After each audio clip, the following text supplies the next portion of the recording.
की तरह इस शुक्रवार भी साहब आपके बीच आने वाले हैं, लेकिन उसके पहले कुछ बातें आप लोग, ज़्यादा लोग नहीं बैठे, मास्क लगाकर बैठें।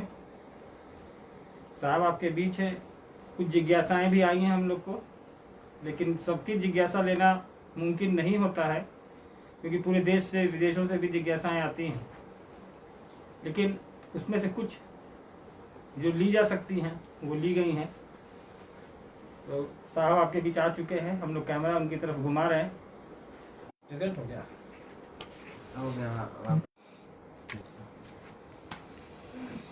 सभी को मेरा प्रणाम।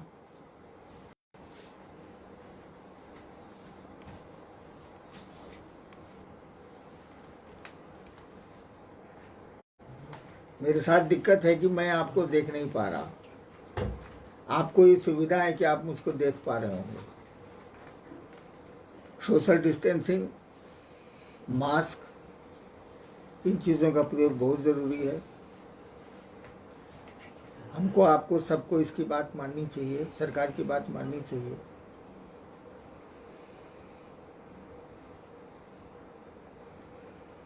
पिछले शुक्रवार को मैं थोड़ी देर के लिए आपसे मुखातिब हुआ था और मैंने कहा था कि अगले शुक्रवार को मैं फेसबुक पर आपके समक्ष आऊँगा। मुझको तो फेसबुक चलाना नहीं आता, मेरे मोबाइल में फेसबुक है भी नहीं। अन्नू बाबू का मोबाइल है, उसी पर फेसबुक हो रहा। कोविड-19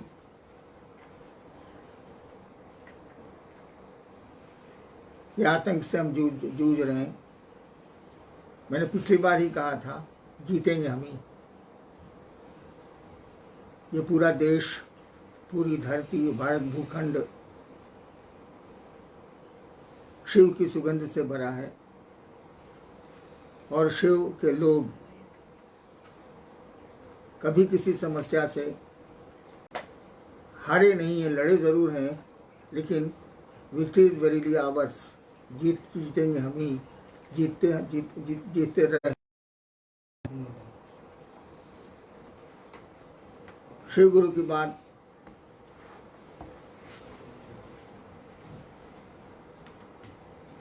सन 1980 से चल रही है, अब तो व्यापक हो चली है, देश विदेश सारी जगहों पे। एक बात समझनी होगी, एक बात पे ध्यान देना होगा। ये शिव चर्चाएं जो चल रही हैं, अभी तो लॉकडाउन में बंद है, 30 जून तक बंद भी रहेंगी सभी चर्चाएं। तो शिव गुरु की बात गल्प नहीं है, मात्र बातचीत और वार्तालाप नहीं है, एक एहसास है, एक रिश्ता है, एक अनुभूति है, जिसको मैंने पिछली बार भी कहा था। एक भाव है, एक दर्द है। हम आपको उस दिशा पर ध्यान देना होगा, भाव की दिशा पर ध्यान देना होगा। भाषा ज़रूरी है, भाव को शब्द देती है भाषा, लेकिन भाव महत्वपूर्ण है। आध्यात्म में बिना भाव के कोई कदम नहीं रखे जा सकते। भाव की ही कुंजी है जिससे आध्यात्म के सभी ताले खुलते हैं, वो नीचे के स्तर के हों या शिव के मामले में हों। देखते हैं क्या जिज्ञासाएं आपने भेजी हैं, कोशिश करते हैं हम यथासंभव उसका समाधान ढूंढ पाएँ।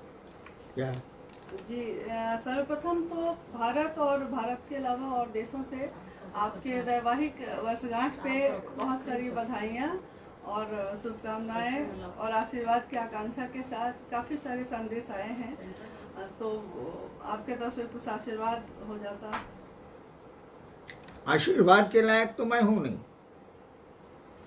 धन्यवाद दूंगा, बधाइयाँ आपको दूंगा, आपने शुभकामना भेजी है। हाँ, अधिकतर जो बाहर से शुभकामनाएं आई हैं, आपको मालूम है कि मेरी पत्नी 2005 में ही गुजर चुकी हैं, तब भी शुभकामना है। मेरे लिए तो शुभ दिन रहा ही है।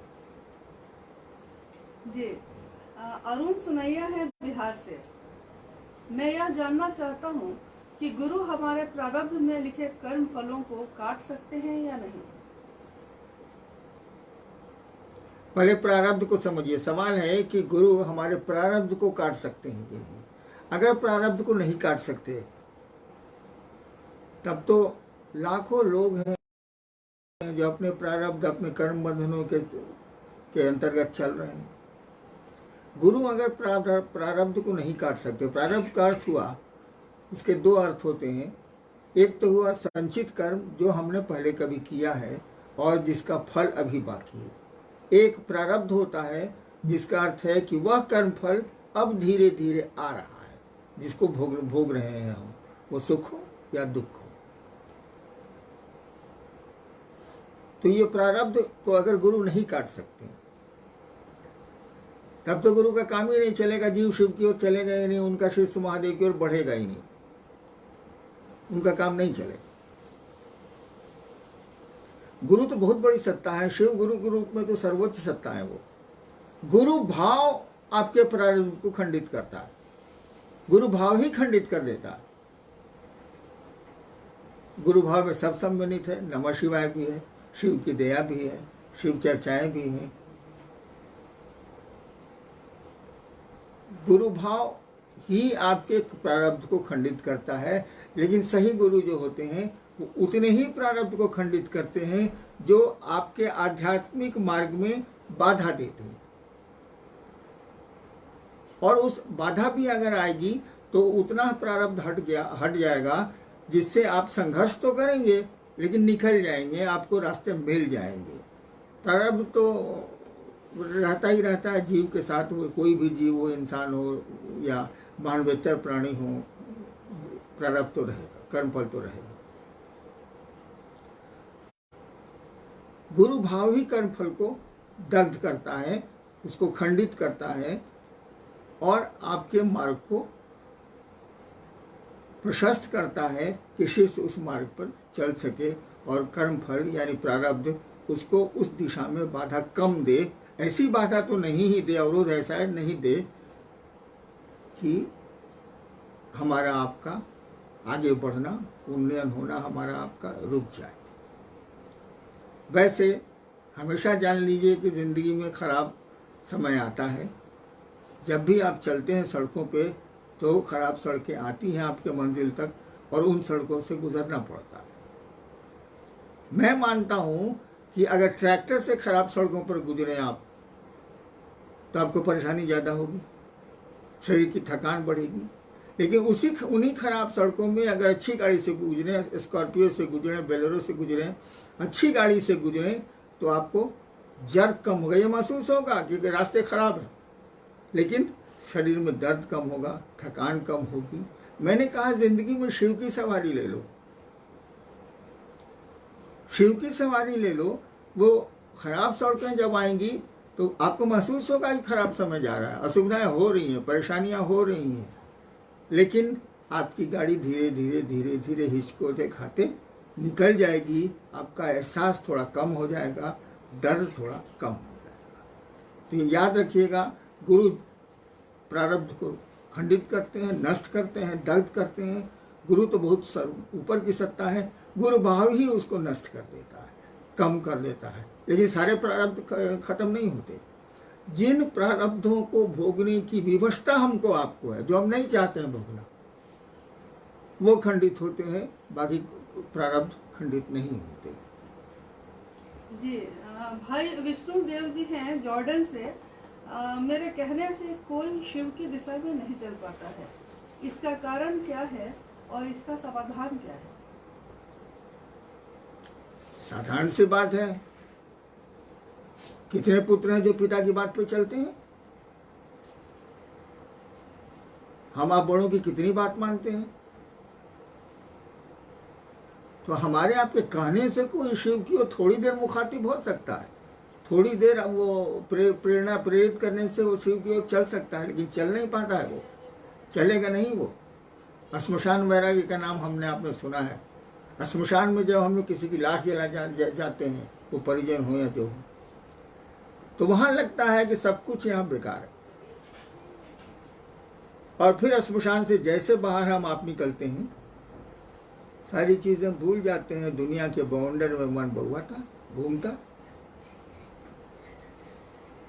तो शिव चर्चाओं का अर्थ ये नहीं है कि आप भाषण दे रहे हैं, संभाषण कर रहे हैं आप लोगों के बीच, या किसी को समझा रहे हैं या समूह को समझा रहे हैं। जब तक आपके शिव चर्चा में शिव भाव से उस व्यक्ति को या समूह को जोड़ने की मंशा नहीं होगी, तब तक ये चर्चाएं बहुत प्रभाव नहीं डालने वाली हैं। कहीं समझिए इसको कि आदमी वक्ता नहीं है, बकर बकर कर रहा। भोजपुरी में है ना, बकर बकर करता, बकर बकर कर रहा। शिव चर्चाओं में शिव भाव अगर निहित नहीं है, हमारे आपके मन में शिव के प्रति अगर लगाव जुड़ाव नहीं है, वो भाव हम लोगों के मन में नहीं है, तो हमारी आपकी शिव चर्चा थोड़ी देर के लिए आकर्षित कर सकती है। सुंदर शब्द हो, शब्दों का सुंदर जाल हो, सम्मोहक शब्द हो, तो भले हो सकता है कि 1-2 लाख आप भीड़ जुटा लें, कोई दिक्कत नहीं है। आम जनता, भोली भाली जनता तो पहुंच ही जाएगी शिव नाम पर, शिव की चर्चा के नाम पर, लेकिन उसका प्रभाव उनके अंतर्मन पर बहुत कम पड़ता है, नहीं के बराबर पड़ता है। जब आप शिव भाव से चर्चा करेंगे, जब ये सोच के करेंगे कि मेरा गुरु, मेरा महादेव, उस सुनने वाले का भी महादेव हो जाए, तब ये चर्चा प्रभाव डालेगी। हमेशा याद रखिए, शिव चर्चाओं में शिव भाव अगर अंतर्निहित नहीं है, शिव भाव से ओतप्रोत अगर शिव चर्चा नहीं है, तो इस शिव चर्चा का कोई अर्थ नहीं है, इसका कोई मानी नहीं है, इसका प्रभाव भी बहुत क्षणिक होता है। जी, भाई अजय अग्रवाल है कटिहार बिहार से। क्या शिष्य को गुरु आदेश और उसके पालन में विचार और समीक्षा करने का हक है? बिल्कुल साधारण सी बात है। गुरु आदेश पर, जो भी गुरु ने आदेश दिया हो, हमारे आपके गुरु ने जो भी कहा हो, शिव तो कुछ अपने शिष्यों को कहते नहीं हो, उस आदेश पर अगर आप उसके कार्यान्वयन पर विचार करें तब तो ठीक है, लेकिन उसके औचित्य पर क्या कहा गुरु ने, सही है कि गलत है, यह विचार करने का हमको आपको अधिकार नहीं है, और हमको आपको इतनी समझ भी नहीं है। हम तो अपनी समझ से करेंगे, हम तो अपनी बुद्धि से करेंगे, लेकिन गुरु जो कहते हैं उनको बहुत दूर तक दिखता है। सुना है आपने, कहा जाता है कि जीवात्मा 10,000 साल के बाद, जीवात्मा 10,000 साल के बाद क्या सोचेगी, शिव जानते हैं। वो जो आदेश देते हैं उस बहुत वो लंबा होता है, बहुत लंबा समय लेके चलता है जीव के लिए, इसीलिए उसकी समीक्षा करना, आदेश की समीक्षा करना बिल्कुल गलत है। ऐसा स्वभाव शिष्य का नहीं होना चाहिए। शिष्य शब्द की व्याख्या देखिए, शस धातु से बना, जिसका अर्थ होता है शासन, प्रशासन, अनुशासन। शिष्य वही है जो गुरु के द्वारा अनुशासित होने योग्य हो। शिष्य यानी कोई गुरु होगा। शिष्य वही है जो गुरु के द्वारा अनुशासित होने योग्य हो, यानी गुरु ने कहा आम ले आओ तो आप इमली ले आ रहे, गजब वाले आपका। गुरु ने कहा शिव चर्चाएं करो, इस उद्देश्य से करो कि लोग, तुम भी शिव से जुड़ो, दूसरे भी शिव से जुड़े। हम आप शिव चर्चा करते हैं पैसे के लिए, सम्मान के लिए, सुविधा के लिए, ऐशो आराम के लिए। ये तो शिव चर्चा नहीं है, ये तो ढकोसला है, ये दूसरों को उल्लू बनाने का तरीका है। शिव चर्चा जो आप कह रहे हैं कि हम कहते हैं और लोगों को प्रभाव नहीं पड़ता है, प्रभाव धीरे धीरे पड़ेगा। अगर शिव भाव है तो थोड़ा कम समय लगेगा, शिव भाव नहीं है तो ज़्यादा समय लगेगा। संगति का भी असर होता है, सानिध्य का भी असर होता है, लेकिन उसमें समय ज़्यादा लगता है। शिव भाव रहेगा तो वो सचमुच में शिव का शिष्य बनेगा, शिव से जुड़ेगा, शिव का सानिध्य भी उसको मिलेगा, उसका जीवन सुंदर हो जाएगा। नेक्स्ट जी, भाई आशीष जी हैं पूर्णिया से। शिव शिष्यों का सबसे महत्वपूर्ण बिंदु क्या होना चाहिए? खुद शिव का शिष्य होना या फिर दूसरों को शिव का शिष्य बनाना, जबकि शिष्य तो शिष्य नहीं बनाता है, शिष्य तो गुरु बनाते हैं।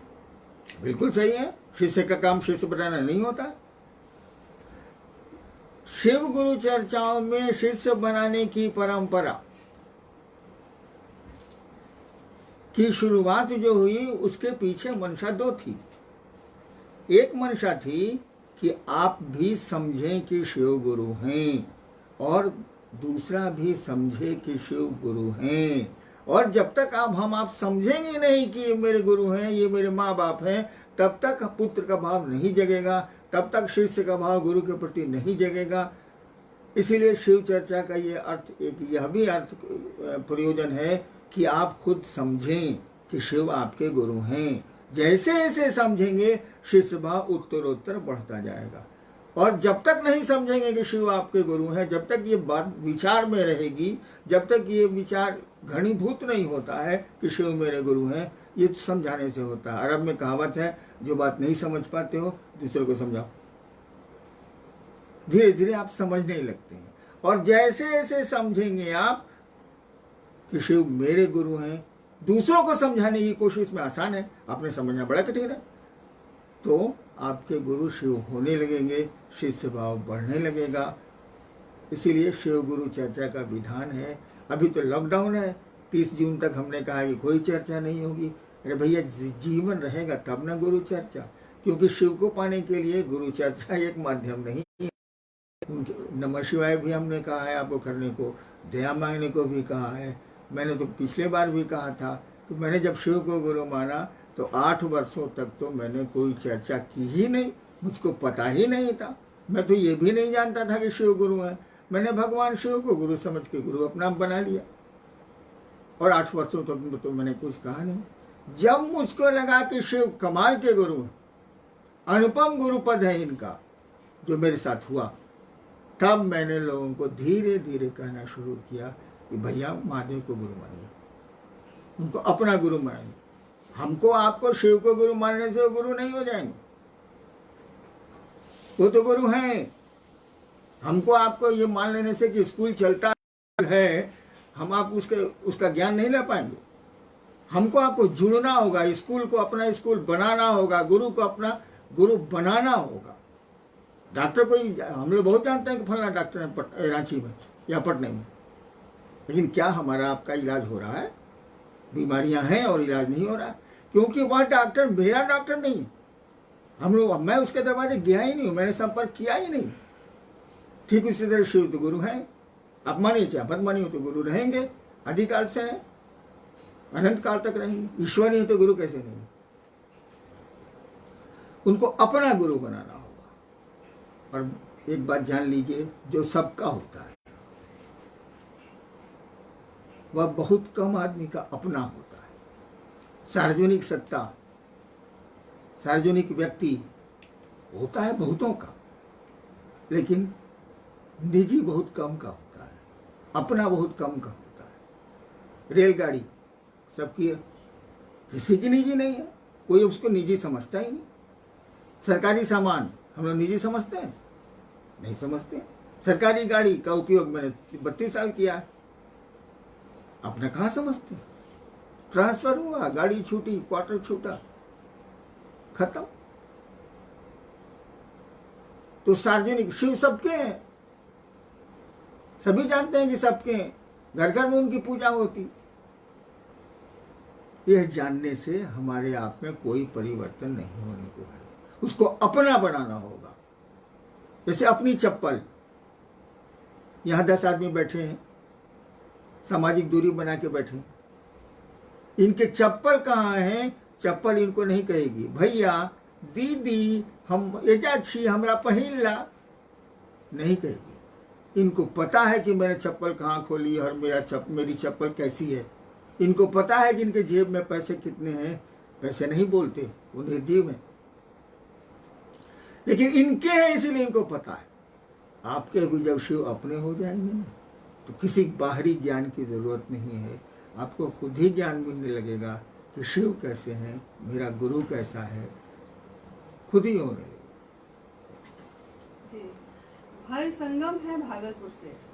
साहब, आपके जीवन में मात्र एक सोच, एक विचार, एक भाव आया और अस्थायी हो गया और आप शिव के शिष्य हो गए। वही सोच, विचार, भाव हम लोगों के जीवन में कैसे अस्थायी होगा ताकि सचमुच में हम महादेव के शिष्य बन पाए? इसका सही उत्तर तो बड़ा मुश्किल है। आप देखिएगा, बहुत लड़के हैं जो बचपन से बहुत शौक से क्रिकेट खेलते हैं, यहां तक कि माँ पिता कहते भी हैं क्रिकेट से क्या होगा, जो पढ़ता क्या नहीं है, तब भी वो मौका निकाले क्रिकेट खेलने चला जाता है और एक दिन उसका नाम देश भी जानता है, दुनिया भी जानती है। तो किसी को किस चीज का शौक है, किसकी प्रवृत्ति किस दिशा में है, इसकी व्याख्या तो बहुत कठिन है। ये मुझको बचपन से ही था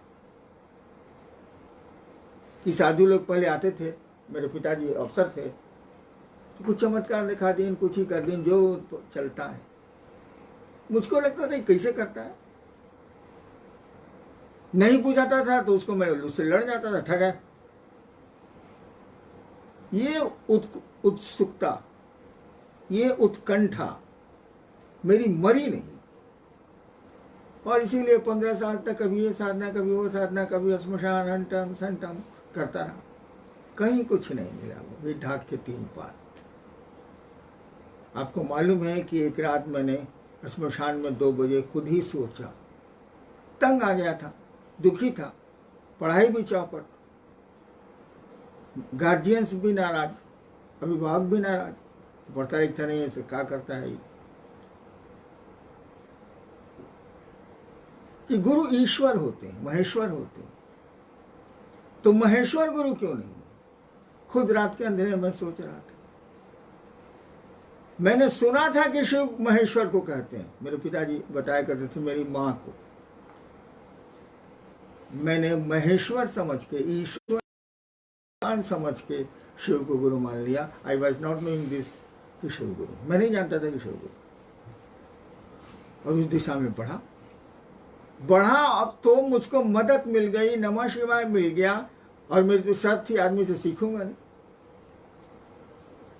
उस दिशा में बढ़ता चला गया। नौकरी में भी वो मेरा शौक रहा, दिन भर सरकारी काम, रात में शिव गुरु की बातें, तो एक लगन थी।